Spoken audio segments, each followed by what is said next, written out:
Thank you.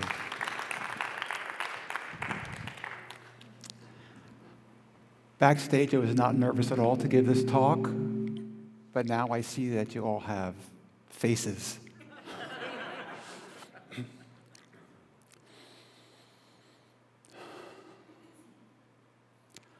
I have a best friend named Jeffrey. Jeffrey's awesome. I've known him forever.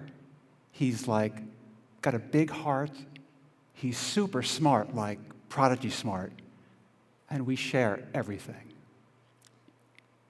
Only sharing stuff with Jeffrey, it's kind of a mixed bag. Because half the time he'll respond with a really dumb joke that makes me sorry to have said anything at all. But then again, half the time he'll say something truly insightful that ends up saving me. This one time, I had this headache. Did not feel like a normal headache. This was bad. This felt like I had been stabbed with an ice pick. Jeffrey's good with medical stuff, so I called him and said, Jeffrey, I'm scared. I have pain in my left temple that feels like I've been stabbed repeatedly with an ice pick. Have you ever experienced anything like that? Do you have any idea what could be causing stabbing, ice pick-like pain in my head? Jeffrey paused to give me a moment to collect myself and said, well, did you look for an ice pick? Admittedly, that was kind of funny. And laughing actually relieved my pain. But Jeffrey died shortly after that conversation. Cause of death was prescription drug overdose. I think it was an accident, but no one will ever know for sure. It was a jarring loss for a lot of people, but for me it was also disorienting. Jeffrey and I spoke every day, sometimes multiple times a day, about everything. Small stuff, big stuff, private stuff, stupid stuff. That can't just stop. I didn't make a conscious decision to do this, but after Jeffrey's funeral, I just kept talking to him. Out loud and often. I didn't tell anyone, of course. I didn't want anyone thinking I had become, unhinged. But for whatever reason, I felt the need to keep our conversation going. And this helped tremendously. I was less confident in this particular coping strategy with my father's death, however.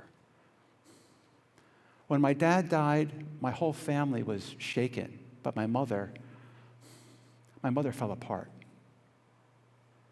We did everything we thought we were supposed to do for her. Support groups, grief counseling, religious services, all the conventional ways of dealing with loss, and all were terribly ineffective. So I suggested that my mother try my way. I didn't ask that she believe in ghosts. I just wanted her to take a moment for herself to feel normal again, even if just for a little while. So my mother tried talking to my father, and after a week, she was sleeping through the night. Her appetite returned. She reached out to friends. I even caught her smiling. But all that stopped when her grief counselor used a word that neither me nor my mother wanted to hear. Anyone want to take a guess as to what that word was? Denial. Denial. The last row. Denial. My mother and I were apparently in denial. Now, I'm a documentary filmmaker, so I tend to ask questions and call on experts, usually with a camera crew standing nearby. So I posed this question for a film. Is talking to our dead loved ones good for us or bad for us? Now, Sigmund Freud, he suggested the healthy thing to do is to cut ties with the dead and move on. And this was the prevailing view during the last century. But more recent research reveals that just the opposite is true. A comprehensive study led by a professor named Dennis Klass shows that we can't help but think about our dead our whole lives, and feeling connected to them, that helps us cope with their absence. As far as our nervous systems are concerned, making time for the dead is just as important as making time for anyone else. African and Asian cultures are way ahead of us in this regard. So if talking to Jeffrey is actually a constructive thing for me to do, then maybe it's not so crazy to think that maybe, just maybe, it's good for Jeffrey as well. Turns out, the University of North Texas has researchers very interested in this topic.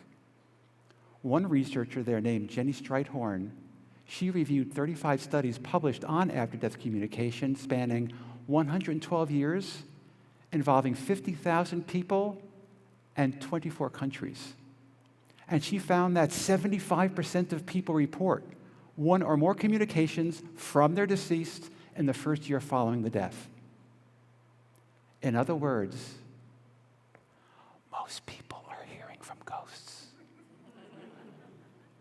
Most people are hearing from ghosts. Now, you might be thinking, come on, Steve, these are just grief-induced hallucinations. Well, let's take a look at that. Hallucinations are generally distressing in nature. People don't feel better after hallucinating. And the memories of hallucinations quickly fade. But these post-mortem visits, these are typically described as pleasant and even come with a healing effect. And the memories of these visits, they last and they are savored, usually over the course of a lifetime. So no, hallucination is not the right term for something so welcome and so beneficial to such a large cross-section of the population. And just recently, the University of North Texas, the researchers there, did something unprecedented, which they allowed me to document for my film. Scientists there decided to work with the local bereaved population in order to reduce their grief symptoms. And they did this by, now get this, reuniting grieving survivors with their deceased metaphysically. It's the first publicly funded research of its kind, and with its remarkably high success rate for both those who believe in an afterlife and those who do not, the technique used, called Induced After-Death Communication therapy, has been officially endorsed by the researchers as vastly superior to conventional grief counseling. So, as of now, reestablishing contact with the dead is doctor recommended. Go figure, right? By acknowledging the dead's continued presence in our lives, we ward off and even reverse debilitating grief symptoms, allowing us to be more present in our lives with the living. Plus, remember what Robert Anderson, the playwright, once said, "Death ends a life, not a relationship." Accordingly, if you're missing someone who's died, try talking to them. Better yet, take out your calendar and make an appointment to talk so that you have that time to look forward to. And then tell them about your day. What you liked, what you didn't like, what annoyed you, what inspired you. Everything you would have said to them while they were still here. And then stay alert for subtle changes in your environment and inside of you. If you like the way it feels, keep it up, but don't keep it to yourself.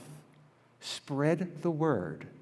Talking to the dead is the healthy choice. And by the way, it's been 10 years, and I'm still talking to Jeffrey.